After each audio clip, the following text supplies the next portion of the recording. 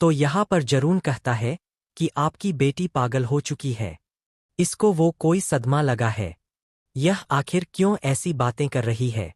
तो बतूल कहती है कि माँ, आपको पता है सारी जायदाद इन लोगों ने मेरे हाथों से अपने नाम करवा ली है। यह बात सुनकर आया कहती है, क्या यह हकीकत है। तो जरियून कहता है कि हाँ, यह तो हकीकत है। तो बतूल कहती है कि इनका मकसद सिर्फ हमें लूटना था। To zaryunta, elu ew.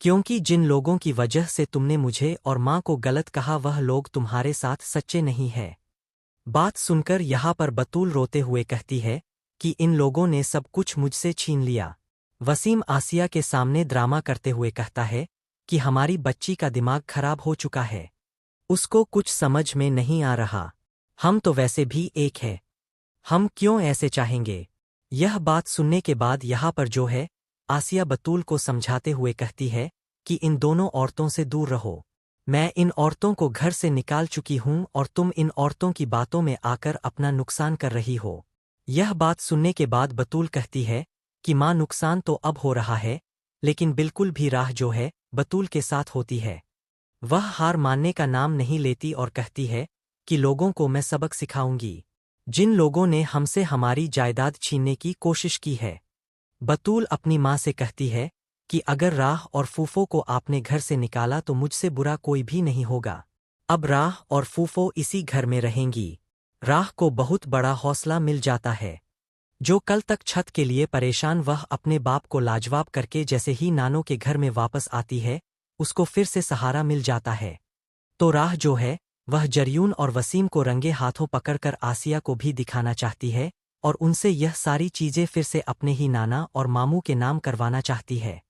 यहाँ पर जरियून जैसे ही पहुँचता है अपने वसीम बाप के पास तो कहता है कि यह तो बतूल ने काम खराब कर दिया। बतूल सब कुछ सुन चुकी है। बतूल अब पहले की तरह मेरी मोहब्बत के झांसे में नहीं आएगी, यह फंस नहीं पाएगी। यह बात सुनने के बाद जरियून का बाप कहता है कि मैं जानता हूँ कि यह सब कुछ होना था। जारी। लेकिन बतूल की माँ ने अपनी बेटी जरियून के लिए सिर्फ ही सिर्फ अच्छा सोचा, लेकिन राह के लिए कुछ भी अच्छा ना सोचा। इसकी वजह से अपनी बेटी की ज़िंदगी भी तबाह हो गई। ना तो जरियून बतूल के साथ कोई रिश्ता रखना चाहता है, ना ही राह के साथ। लेकिन अब यहाँ पर कहानी और भी ख़तरनाक मोड़ पर पहुँच चुकी है। दूसरी जानिब जब यहाँ पर कबीर अपने घर के अंदर सबको रहा होता है, और यानी कि राह और तारा को अपने घर के अंदर रख रहा होता है।